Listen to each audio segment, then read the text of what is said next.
প্ৰথম দিনা দেখি তোমাক হৃদয়ত তোলপাৰ হ'ল। বকুল গছৰ তলত তুমি কথা পাতিছিলা। সেই মিচিকীয়া হাঁহিৰে সময় যেন থমকি ৰ'ল। তোমাৰ প্ৰতি জানো কি মনত মায়া লাগিল সেইদিনা। তোমাৰ চকুৰ সেই অভিমানী আভাস জীৱনটো সপোনৰ দৰে লাগে। তুমি হাঁহিলে যেন বতাহে গীত গাই যায়। হৃদয়ৰ মাজত এক গোপন কথাৰ জোৱাৰ সাজে।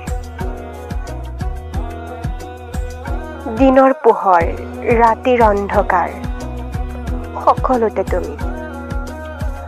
তোমাৰ কথাবোৰ মই লিখো ডায়েৰীৰ পাতত। সপোনত তুমি, বাস্তৱত তুমি।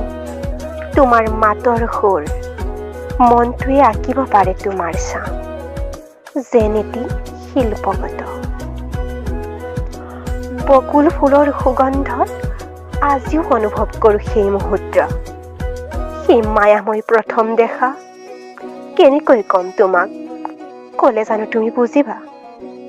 তোমাৰ সৈতে মোৰ সপোন জানো কেতিয়াও সঁচা হ'ব। তুমি মোৰ হৃদয়ৰ আচলতে আছা, য'ত শব্দ নাই, মাত্ৰ অনুভৱৰ ভাষা। বকুল ফুলৰ সৈতে জীপাল সোঁৱৰণ, জীৱনক বুজোৱা এটি মধুৰ মৃত্যাক্ষৰ। ধন্যবাদ।